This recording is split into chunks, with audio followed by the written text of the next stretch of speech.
الحمد لله وكفى وسلام على عباده الذين اصطفى أما بعد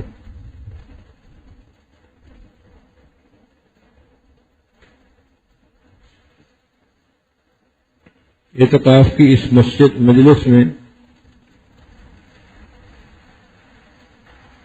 سورہ یاسین کا ترجمہ ہم پڑھیں گے اور اس کے فوائد سمجھنے کی کوشش کریں گے۔ ایک ہوتی ہے تفسیر، وہ تو ایک مستقل فن ہے، علم ہے، وہ علماء کا کام ہے۔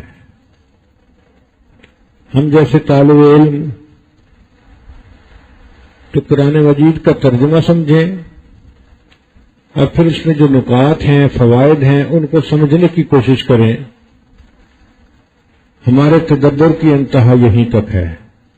افلا یتدبرون القرآن، یہ قرآن کے اندر تدبر کیوں نہیں کرتے؟ وہ جو فوائد ہمیں ملیں گے اس سے ہماری زندگی میں فائدہ ہوگا۔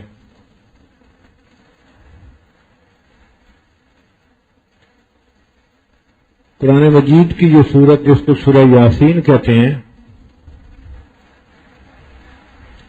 سورہ فاطر کے بعد اس کی جگہ ہے۔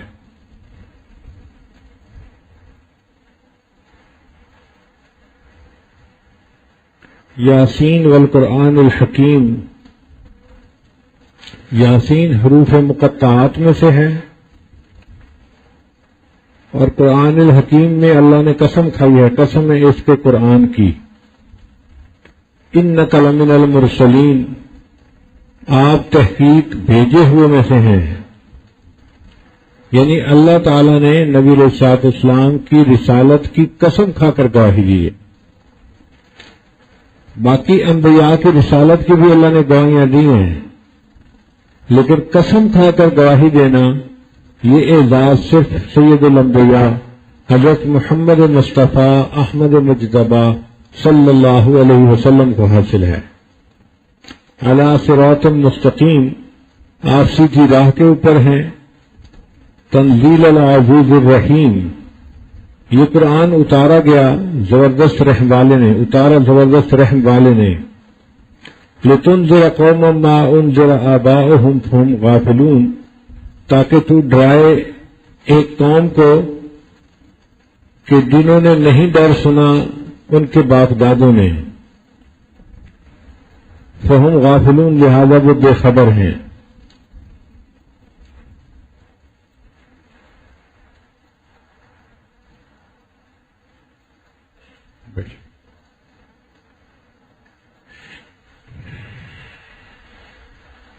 عربی زبان کے 29 حروف ہیں، ان کو حروف تہجی کہتے ہیں۔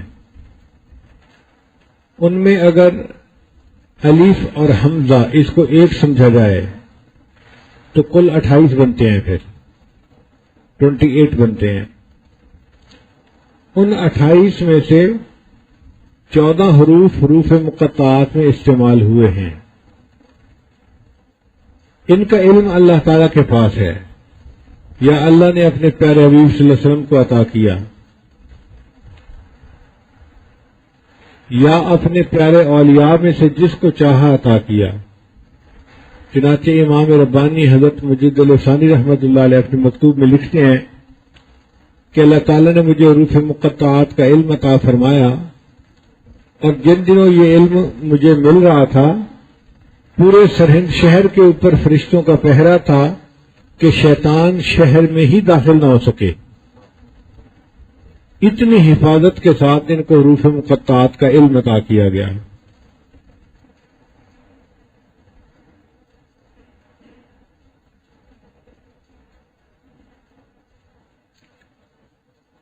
حروف مقطعات کی تھوڑی سی تفصیل آج ہم سمجھ لیں۔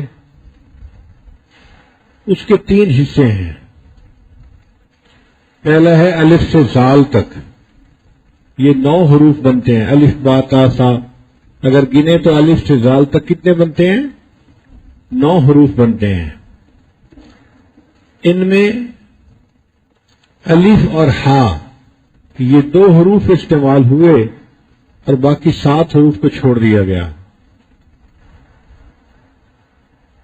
پھر اس کے درمیان وسط کے حروف ہیں، وہ را سے لے کے غین تک بنتے ہیں. یہ کل 10 حروف ہیں. را سے لے کے غین تک کتنے حروف ہیں؟ 10 حروف ہیں. ان میں سے اللہ تعالیٰ نے ایک حرف کو لے لیا، ایک حرف کو چھوڑ دیا. ایک حرف کو لے لیا، ایک کو چھوڑ دیا. مثلا را کو لیا، زا کو چھوڑ دیا. سین کو لیا، شین کو چھوڑ دیا. صاد کو لیا، زود کو چھوڑ دیا. تو کو لیا، زا کو چھوڑ دیا. عین کو لیا اور غین کو چھوڑ دیا. یہ جو درمیان کے حروف تھے ان میں ایک کو لے لیا، ایک کو چھوڑ دیا، ایک کو لے لیا، ایک کو چھوڑ دیا. یہ ترتیب ہے. تو یہ 5 حروف بن گئے. تو 2 پہلے تھے اور 5 یہ کتنے ہو گئے؟ 7. پھر اس کے بعد فا سے لے کے یا تک پھر 9 حروف بنتے ہیں. ان میں سے 2 حروف کو چھوڑ دیا، فا کو اور واو کو، اور 7 کو لے لیا گیا. تو کتنے بن گئے؟ 7 اور 7 14 بن گئے.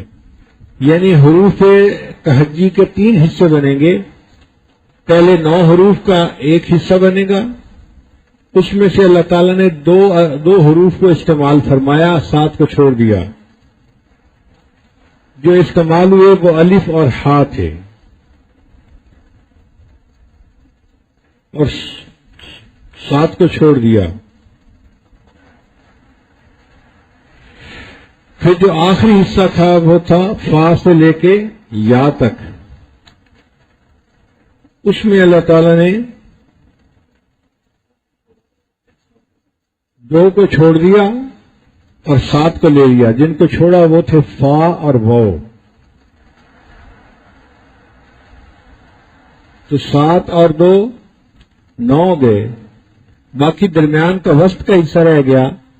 وسط کے حصے میں 10 حروف بنتے ہیں، را سے لے کے غین تک. اب 10 میں سے ایک لیں، ایک چھوڑیں تو کتنے بنتے ہیں؟ 5 بنتے ہیں. تو 9 اور 5 14. تو کل 14 حروف مقطعات میں استعمال ہوئے ہیں. اب اس میں بھی کوئی نقطہ ہے کہ 14 حروف کیوں استعمال ہوئے؟ وہ اس لیے کہ ان حروف مقطعات نے پوری انسانیت کو لاجواب کر دیا. اللہ تعالیٰ نے فرمایا کہ دیکھو جو زبان تم بولتے ہو انہی حروف سے بنی ہوئی زبان میں یہ قرآن میں نے اتارا ہے. تو آدھے حروف سے میں اپنے قرآن میں استعمال کر رہا ہوں اور باقی 14 حروف تمہارے لیے چھوڑ رہا ہوں. تم باقی 14 حروف سے اس کے مقابلے کی کوئی صورت بنا دو یا کوئی کلام بنا کر دکھا دو.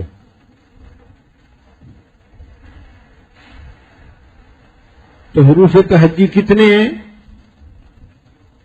29 ہیں، لیکن ان میں الف اور حمزہ 1 ہیں. تو اس لحاظ سے کتنے ہو گئے؟ 28 ہو گئے.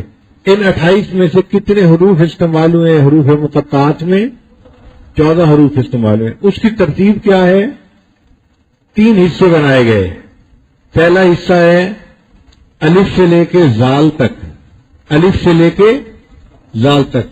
ان میں سے 2 حروف استعمال ہوئے اور 7 کو چھوڑ دیا گیا. دوسرا حصہ ہے آخری فا سے لے کے یا تک. یہ بھی 9 حروف ہیں. ان میں سے 7 کو استعمال کیا اور 2 حروف کو چھوڑ دیا. تو 7 اور 2 9 ہو گئے. پھر وسط کا حصہ، درمیان کا حصہ رہ گیا، وہ 10 حروف بنتے ہیں. ان 10 حروف میں سے اللہ تعالیٰ نے ایک حرف کو لیا، ایک کو چھوڑا، ایک کو لیا، ایک کو چھوڑا. مثلا را کو لیا، زا کو چھوڑ دیا. سین کو لیا، شین کو چھوڑ دیا. صاد کو لیا، زود کو چھوڑ دیا. تو کو لیا، وا کو چھوڑ دیا. عین کو لیا اور غین کو چھوڑ دیا. تو یہ 5 حروف ہو گئے. تو کل 14 حروف بنتے ہیں جو قرآن مجید میں استعمال ہوئے ہیں.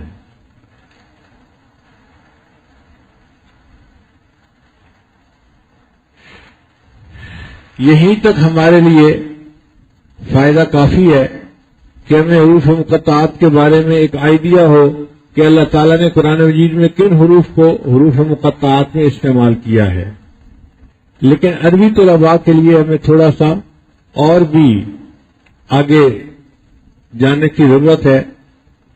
کلام عرب 3 طرح کا ہوتا ہے، حرف، فعل یا اسم۔ حرف، فعل یا اسم۔ اس میں جو حرف ہے نا، اس میں واو ہوتا ہے جس کو واو عاطفہ کہتے ہیں، عطف کے لیے۔ فا ہوتا ہے تاکید کے لیے۔ حمزہ ہوتا ہے استفہام کے لیے۔ کاف ہوتا ہے تشبیہ کے لیے، اور با ہوتا ہے الصاق کے لیے۔ پھر کبھی کبھی یہ 2 حروف پر مشتمل ہوتا ہے، جیسے کمن تبعیض کے لیے، او تخییر کے لیے، ام للاستفہام استفہام کے لیے، اور انا شرط کے لیے۔ اور کبھی کبھی یہ 3 حروف ہوتے ہیں، الیہ اور علیہ۔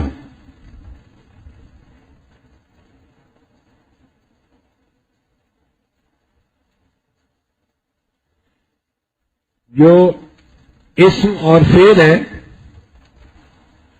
وہ بھی 3 حروف پر ہوتے ہیں، جیسے فعل ہے الا یعلو اور علا یعلو۔ کبھی کبھی اسم اور فعل 4 پر بھی آتے ہیں، اور کبھی کبھی 5 حروف پر بھی آتے ہیں، جیسے فجل، سجل اور جردہل۔ یہ 5 حروف پر مشتمل ہیں۔ اب ان میں قرآن مجید نے کن کن حروف کو کہاں کہاں استعمال کیا، یہ ایک راز ہے۔ یہ کوئی نہیں جانتا کہ اللہ تعالیٰ نے کہیں پر ایک حرف استعمال کیا ہے، جیسے قاف، نون،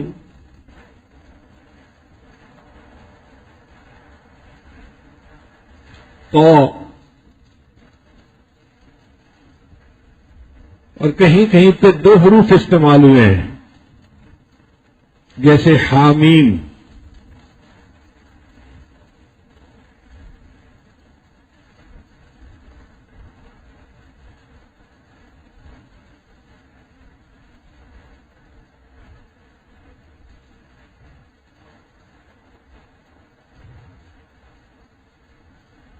توسین، توحا، یاسین۔ اور کہیں کہیں قرآن مجید میں 3 حروف استعمال ہوئے ہیں، الف لام میم، توسین میم، الف لام را۔ اور کہیں 4 حروف استعمال ہوئے ہیں، الف لام میم را، الف لام میم صاد۔ اور کہیں پر 5 حروف استعمال ہوئے ہیں، ہا میم عین سین قاف اور کاف ہا یا عین صاد۔ اللہ تعالیٰ نے کس حکمت کی بنا پر کہاں 1 حرف پسند فرمایا، کہاں 2، کہاں 3، کہاں 4، کہاں 5، اس کی حکمت کو کوئی نہیں جانتا۔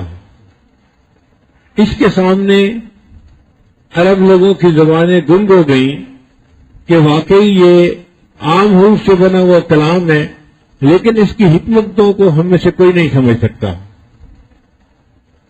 1400 سال سے آج تک قرآن مجید کا یہ دعویٰ اپنی جگہ موجود ہے کہ اگر تم ایک صورت ایسی بنا کے دکھا سکتے ہو تو بنا کے دکھاؤ۔ آپ اندازہ لگائیے، وہ کفار جو مخالفت کرتے تھے، جو بڑے زبان کے ماہر تھے، جو اسلام کی مخالفت میں سب قتل ہو گئے، اپنی اولادوں کو قتل کروا دیا، اگر وہ اس چیلنج کو قبول کر سکتے ہوتے تو کیوں نہ قبول کر لیتے؟ وہ فوراً جواب دیتے جی ہم بنا کے دکھاتے ہیں۔ لیکن آج تک قرآن مجید کے اس کے دعوے کو کوئی قبول نہ کر سکا۔ اس کا مطلب یہ ہے کہ واقعی یہ قرآن مجید کا ایسا دعویٰ ہے کہ جس کا کوئی آج تک جواب نہیں دے سکا، نہ دے سکے گا۔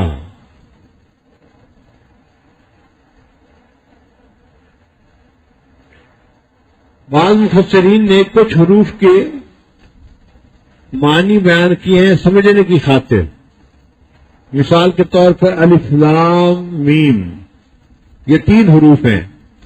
وہ فرماتے ہیں الف سے مراد اللہ، اور میم سے مراد محمد صلی اللہ علیہ وسلم، اور لام سے مراد جبرائیل جو اللہ اور اس کے نبی کے درمیان واسطہ بنے، قرآن مجید کو اللہ سے لے کر نبی علیہ السلام تک لائے.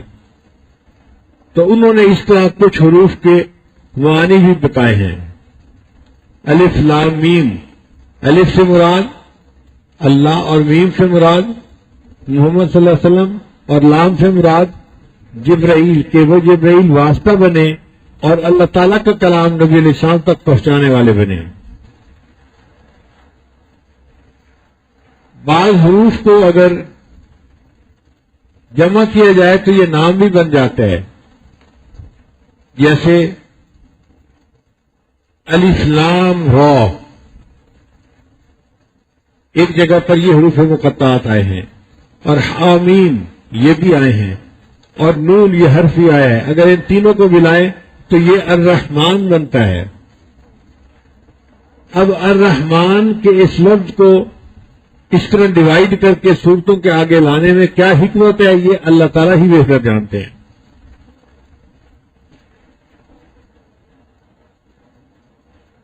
سچی بات تو یہ ہے کہ یہ حروف اللہ اور اس کے پیارے حبیب صلی اللہ علیہ وسلم کے درمیان اشارات ہیں، یہ راز ہیں. جہاں محبت کا تعلق ہوتا ہے نا، وہاں پہ پورا لفظ بولنے کی ضرورت نہیں ہوتی، ایک حرف ہی پیغام پہنچا دیتا ہے. ایک شاعر تھا، اپنے محبوب کے ساتھ جا رہا تھا تو محبوب کی سواری آگے نکل گئی، تو اس نے اس پر شعر کہا، لا تحسبی ان نسین الایجاف، کہ تو یہ نہ سمجھ کہ ہم اونٹ کو دوڑانا بھول گئے ہیں.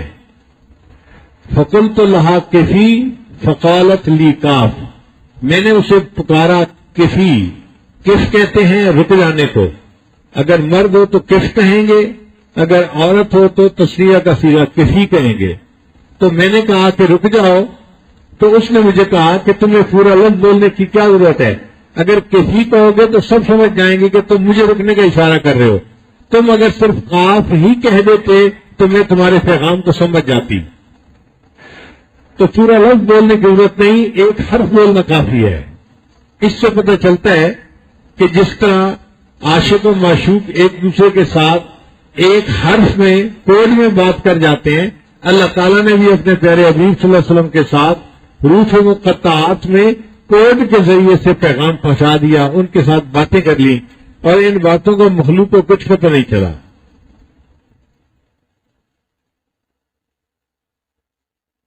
البتہ اتنی بات ہے کہ جتنی صورتوں کے سامنے جتنی صورتوں کے شروع میں الف کا حرف آیا ہے، اس صورت میں قرآن مجید کا تذکرہ ضرور ہوا ہے.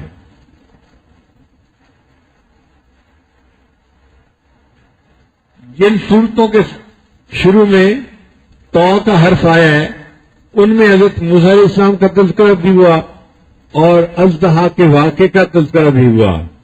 اور اگر آپ غور کریں، اژدہا جب بیٹھا ہوتا ہے تو تا کے حرف سے مشابہ ہوتا ہے، اور جس صورت کے شروع میں نون آیا ہے اس کے بعد قلم کا تذکرہ آیا ہے. اگر آپ دیکھیں تو نون کا جو حرف ہے نا، وہ دوات کی مانند نظر آتا ہے، جیسے دوات کی شکل ہوتی ہے، نون کا حرف اس طرح لکھا جاتا ہے. تو جہاں نون کا حرف آیا وہاں اللہ نے قلم کو بھی تذکرہ کر دیا.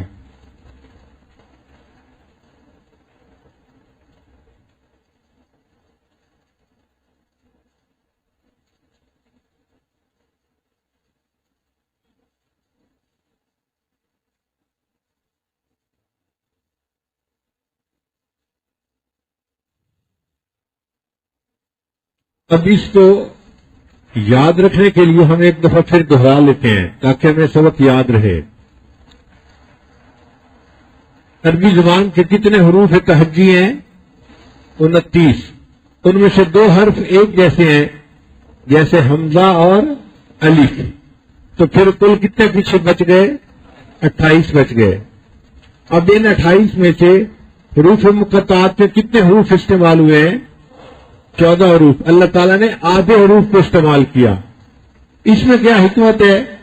اس میں حکمت یہ ہے کہ اللہ تعالیٰ نے یہ بتلایا کہ دیکھو آدھے حروف میں اپنی کتاب میں استعمال کر رہا ہوں، اب اس کے جواب دینے کے لیے باقی آدھے حروف تم استعمال کر لو اور اس قرآن کی طرح ایک اور قرآن بنا کے دکھا دو. پھر فرمایا اگر تم قرآن نہیں بنا سکتے ایک سورت بنا کے دکھا دو. پھر فرمایا کہ تم ایک سورت بھی نہیں بنا سکو گے، تم 10 آیتیں بنا کے دکھا دو. آخر پر یہاں تک فرما دیا کہ تم 10 آیتیں بھی نہیں بنا سکو گے، ایک آیت قرآن جیسی بنا کے دکھا دو. اور عرب جو اپنے آپ کو بڑے ماہر زبان کہتے تھے وہ قرآن مجید کی آیات جیسی ایک آیت بھی بنا کے پیش نہ کر سکے. ان میں سے ایک آدمی نے کوشش بھی کی مگر اس کی کوشش پر خود عرب لوگ ہنسنے لگ گئے. الفیل و مل فیل و ما ادراک مل فیل. تو اللہ تعالیٰ کا قرآن واقعی اللہ کا کلام ہے اور اس کا جواب مخلوق کے لیے دینا ناممکن ہے، کوئی دے ہی نہیں سکتا. اور 1 مہینہ 2 مہینہ کی بات نہیں، 1400 سال اس دعوے میں گزر گئے اور ان 1400 سال میں عربوں میں کتنے زباندان گزرے، نکتہ دان گزرے، عقل مند لوگ گزرے. اگر یہ کام کر سکتے ہوتے تو وہ کر چکے ہوتے اب تک، مگر آج تک کوئی نہ کر سکا. یہ قرآن مجید کی حقانیت کی کھلی دلیل ہے. اب یہ 14 حروف اللہ تعالیٰ نے کیسے پسند فرمائے؟ تو حروف مقطعات کے 3 حصے ہیں. پہلے 9 حروف الف سے لے کے زال تک. پہلے 9 حروف کہاں تک ہیں؟ الف سے لے کے زال تک. ان میں سے الف اور ہا 2 حروف کو استعمال کیا گیا، 7 حروف کو چھوڑ دیا گیا. اور پھر دوسرا حصہ فا سے لے کے یا تک، یہ بھی 9 حروف بنتے ہیں. ان میں 2 حروف کو چھوڑ دیا اور 7 حروف کو استعمال کر لیا گیا. اور درمیان کا حصہ را سے لے کے غین تک، یہ 10 حروف بنتے ہیں. ان میں سے ایک حرف کو لے لیا گیا اور ایک حرف کو چھوڑ دیا گیا. اس طرح 2 حروف 7 حروف 9 ہو گئے اور 5 مل کے 14 حروف ہو گئے.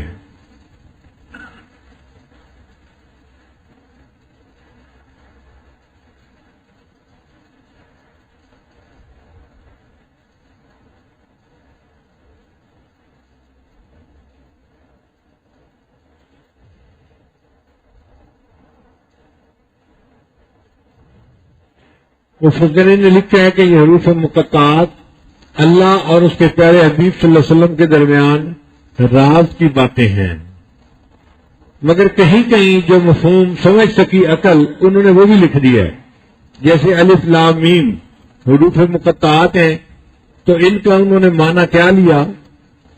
الف سے مراد اور میم سے مراد محمد صلی اللہ علیہ وسلم اور لام سے مراد، اور جبرائیل واسطہ بنے اللہ اور اس کے محبوب کے درمیان، وہ اللہ کے کلام کو اللہ سے لے کر ان کے پیغمبر اسلام تک پہنچانے کے لیے آئے. تو الف لام میم اس کا یہ مفہوم انہوں نے نکالا. بعض حروف مقطعات کو ملائیں تو پورا لفظ بھی بن جاتا ہے، جیسے الف لام را حامیم اور نون. ان حروف مقطعات کو ملائیں تو الرحمن کا لفظ بنتا ہے. اب اللہ تعالیٰ نے اپنے اسم گرامی الرحمن کو مختلف صورتوں کے آگے کس طرح تقسیم فرمایا، اب اس کی حکمت کو اللہ ہی بہتر جانتا ہے، ہماری عقلیں نہیں اس تک پہنچ سکتی. سب سے بہتر جواب یہی ہے کہ یہ حروف مقطعات اللہ اور اس کے محبوب صلی اللہ علیہ وسلم کے درمیان اشارات ہیں، راز ہیں، میان عاشق و معشوق رمزیز کرامن کاتبین ہم خبر نیز. عاشق اور معشوق کے درمیان کچھ ایسے اشارات ہوتے ہیں کہ وہ آپس میں ایک دوسرے کو پیغام پہنچا جاتے ہیں اور اس کا فرشتوں کو بھی پتہ نہیں چلتا. اس کے لیے ایک شعر ہے کہ شاعر نے اپنی محبوبہ کو روکنے کے لیے کہا کفی، اس نے آگے سے کہا کاف. پورا حرف بولو گے، لفظ بولو گے تو لوگ سمجھ جائیں گے تم کیا کہنا چاہتے ہو. تم نے مجھے پیغام پہنچانا ہے نا، تو صرف ایک حرف بول دو، قاف، تو میں سمجھ جاؤں گی تم مجھے رکنے کے لیے کہہ رہے ہو. فقلت لها كفي فقالت لي قاف.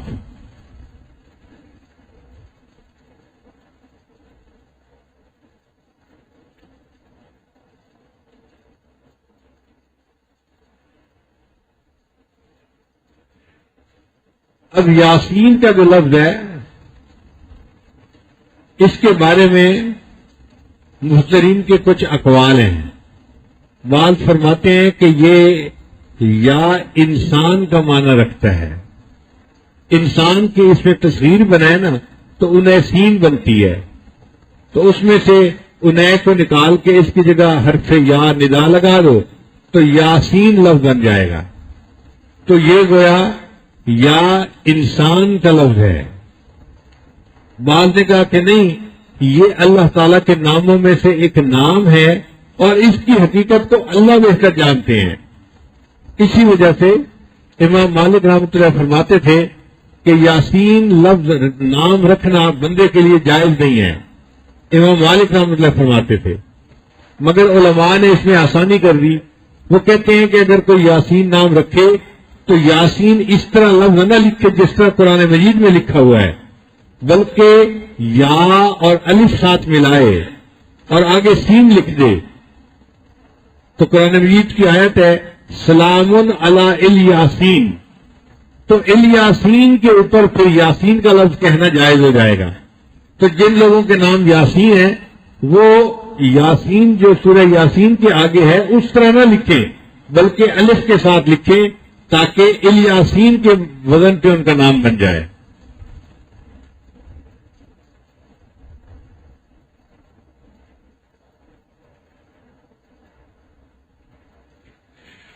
حدیث مبارکہ میں سورہ یاسین کے بہت فضائل وارد ہوئے ہیں. ان میں سے ایک فضیلت یہ ہے کہ اگر کوئی بندہ آخری لمحات میں ہو اور اس کے قریب سورہ یاسین شریف کو پڑھا جائے تو اللہ تعالیٰ اس بندے کے لیے روح نکلنے میں آسانی فرما دیتے ہیں. حدیث مبارکہ میں کوئی بندہ اگر رات کے وقت سورہ یاسین کو پڑھے گا اللہ تعالیٰ اس حال میں اٹھائیں گے کہ گناہوں سے اس کی مغفرت ہو چکی ہوگی. اور اگر کوئی بندہ دن میں سورہ یاسین کو شروع میں پڑھ لے گا اللہ تعالیٰ پورے دن کے کاموں میں اس بندے کی مدد فرمائیں گے، آسانی ہو جائے گی.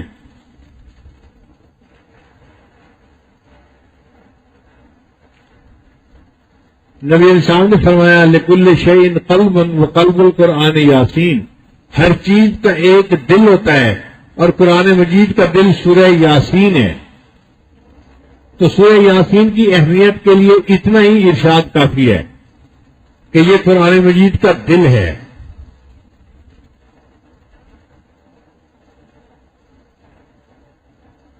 ایک حدیث مبارکہ میں یہ بھی ہے کہ اللہ تعالیٰ جنت میں جنتیوں کے سامنے قرآن مجید کی تلاوت فرمائیں گے. تو مفسرین نے لکھا ہے کہ اللہ تعالیٰ سورہ یاسین کی تلاوت فرمائیں گے. اور ایک حدیث مبارکہ میں جنت میں جنتیوں سے قرآن اٹھا لیا جائے گا، وہ اگر پڑھنا چاہیں گے تو صرف سورہ یاسین اور سورہ طٰہٰ پڑھیں گے، اس کے سوا قرآن مجید کو نہیں پڑھ سکیں گے. تو قرآن مجید کی اس صورت کا یہ بھی اعزاز ہے کہ جنت میں بھی جنتی پڑھنا چاہیں گے تو وہ سورہ یاسین کو پڑھ سکیں گے.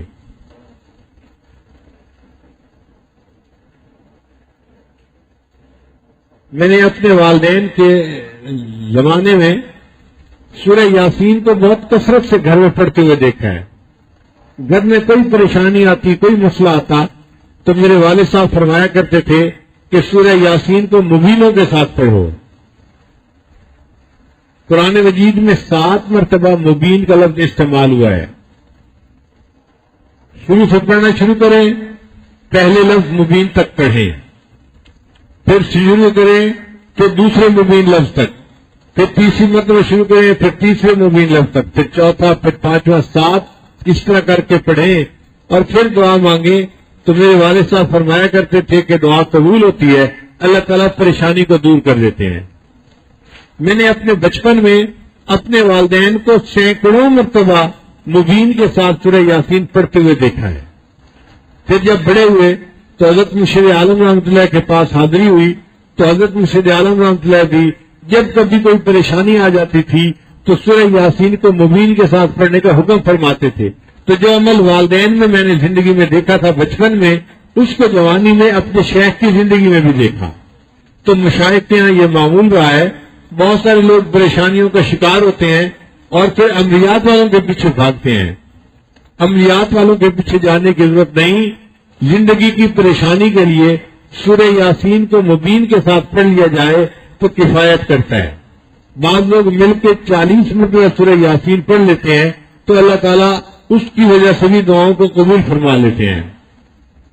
ہم نے رائے گنج میں بھی یہ عمل دیکھا، کئی مرتبہ جماعت کے اکابر کہتے تھے کہ جی حالات اچھے نہیں، پریشانی آ گئی تو سب لوگ 40 مرتبہ سورہ یاسین شریف پڑھ لیں، تو 40 مرتبہ سورہ یاسین شریف پڑھ کے دعا مانگی جاتی تھی، اللہ تعالیٰ دعا قبول فرما لیتے تھے، حالات ٹھیک ہو جاتے تھے۔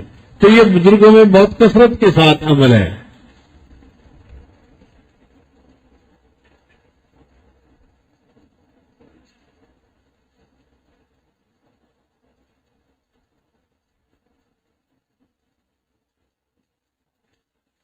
اب سوال پیدا ہوتا ہے کہ سورہ یاسین کو قرآن مجید کا دل کیوں کہا گیا، قلب کیوں کہا گیا؟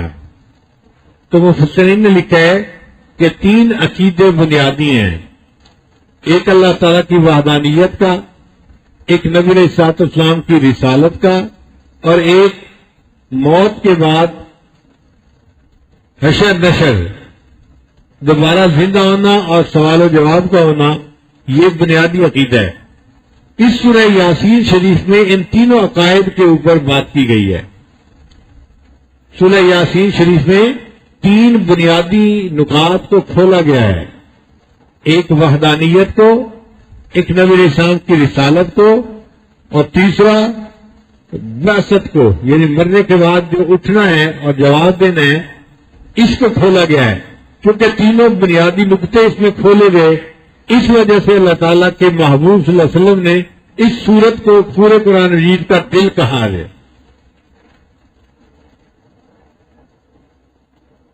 اور بعض مفسرین نے یہ بھی لکھا ہے کہ مختلف صورتوں میں مختلف مضامین ہوئے ہیں، یہ وہ صورت ہے جس میں اللہ تعالیٰ نے اپنے محبوب صلی اللہ علیہ وسلم کے رسالت کا قسم کھا کر اعلان کیا ہے۔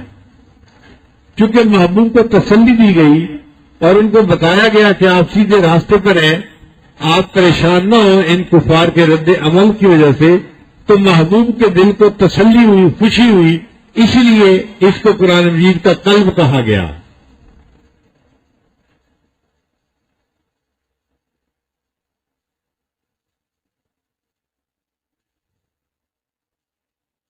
یہ نقطہ ذہن میں رکھیے کہ اللہ تعالی نے قرآن مجید میں جہاں باقی انبیاء کو پکارنا تھا نام سے پکارا، یا آدم، یا نوح، یا ابراہیم،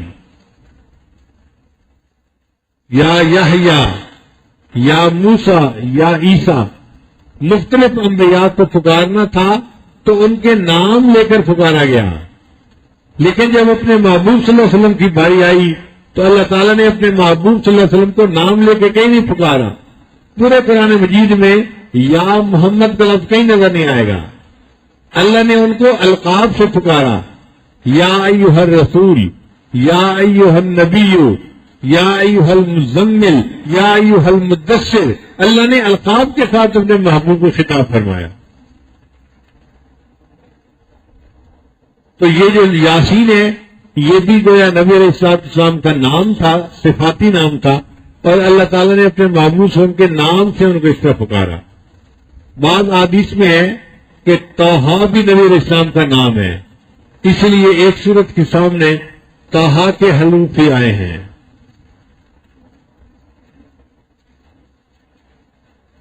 تو آج کا درس ہم اسی حد تک رکھیں گے، گویا ہم نے حروف مقطعات کے بارے میں کچھ پڑھا کہ یہ 28 ہیں اور ان میں سے 14 استعمال ہوئے ہیں اور باقی 14 کو اللہ نے چھوڑ دیا مخالفین کے لیے کہ تم اس جیسا کلام بنا کے دکھاؤ. 14 حروف کو میں نے اپنی کتاب میں استعمال کیا اور باقی 14 حروف کو استعمال کر کے تم اس کا جواب لکھ کر بتاؤ. مگر قرآن مجید کا یہ دعویٰ ایسا تھا کہ جس چیلنج کو کسی نے قبول نہ کیا، اور آج 1400 سال گزارنے کے بعد بھی یہ بات اپنی جگہ سچ ہے کہ یہ کلام الہی ہے، کسی انسان کا کلام نہیں ہے. کسی شاعر کا کلام ہوتا، کسی بندے کا کلام ہوتا تو اور بندے بھی بنا سکتے، لیکن جب کوئی نہ بنا سکا اس کا مطلب یہ مخلوق کا کلام نہیں، یہ خالق کا کلام ہے، اور مخلوق کے عقل و دانش سے بلند تر ہے. کوئی جرأت ہی نہیں کر سکتا. ایک قرآن بنانا تو کیا ایک سورت نہیں بنا سکتے، ایک سورت کیا 10 آیتیں نہیں بنا سکتے، 10 آیتیں کیا ایک آیت قرآن جیسی نہیں بنا سکتے. تو یہ اللہ کا کلام اتنا عظیم ہے کہ اس جیسی ایک آیت بھی بنا کر پیش کرنا ناممکن ہے.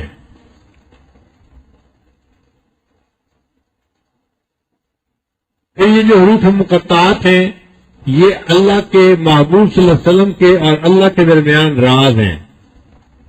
جیسے الف لام میم، الف سے مراد اللہ، میم سے مراد محمد صلی اللہ علیہ وسلم، اور لام سے مراد جبرائیل علیہ السلام، کہ اللہ کا پیغام محمد صلی اللہ علیہ وسلم تک پہنچنا تھا، اور پہنچانے والے کون تھے؟ وہ جبرائیل علیہ السلام تھے جو واسطہ بن گئے.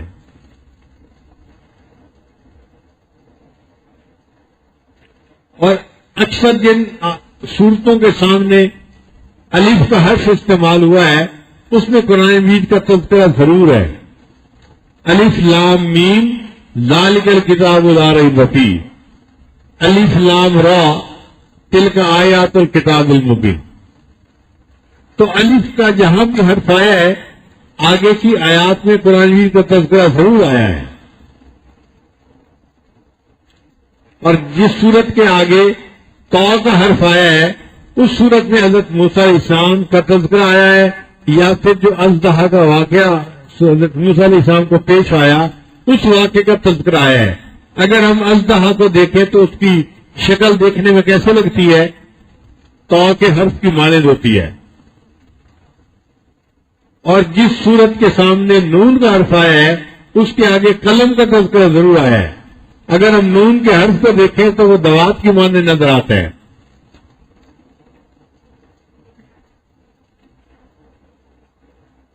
اور نون کو اگر لفظ کے طور پہ سنیں تو یہ نون جو ہے مچھلی کو کہتے ہیں، اور جس میں نون کا حرف آیا ہے اس صورت میں حضرت یونس علیہ السلام کا تذکرہ بھی اکثر و بیشتر آیا ہے.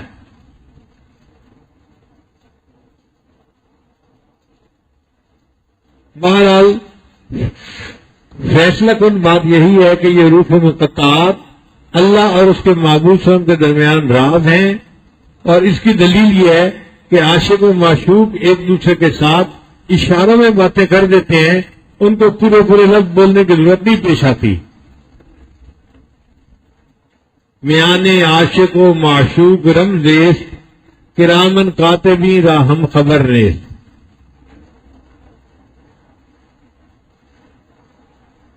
بعض لوگ کہتے ہیں کہ جی قرآن مجید کو ترجمے کے ساتھ پڑھنا چاہیے. بڑی اچھی بات ہے، واقعی ترجمے کے ساتھ پڑھنا چاہیے، لیکن جو بچے بغیر ترجمے کے پڑھتے ہیں وہ اس کے مخالفت کرتے ہیں، یہ غلط بات ہے. وہ کہتے ہیں جی طوطے کتنا بیٹھے رٹ رہے ہیں، کیا ضرورت ہے اس کی. بھائی بغیر معنی کے بھی اگر پڑھ رہے ہیں تو پھر بھی پڑھنا ثواب ہے. مجھے جرمنی میں ایک صاحب مل گئے، کہنے لگے جی یہ طوطے کتنا رٹنے کا کیا فائدہ جب سمجھ ہی نہیں آ رہی. تو ان کا قرآن مجید کا ہلکا ہوتا تھا، تو میں نے کہا کہ آپ پورے قرآن مجید کو سمجھ کے پڑھتے ہیں؟ کہنے لگا ہاں میں تو ہلکا کرواتا ہوں اور پورے قرآن مجید کو سمجھ کے پڑھتا ہوں.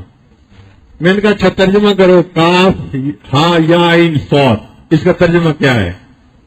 اب میرا منہ دیکھنے لگا. میں نے کہا کرو نا ترجمہ. کہنے لگا جی اس کا ترجمہ تو میں نہیں کر سکتا.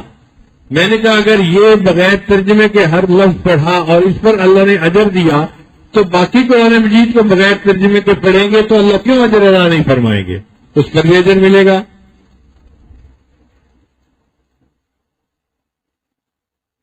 تو قرآن مجید کو سمجھ کے پڑھیں تو بھی اجر ملتا ہے، بن سمجھے پڑھیں تو بھی کلام الہی ہے، پھر بھی انسان کو اجر ملتا ہے، پڑھنا چاہیے۔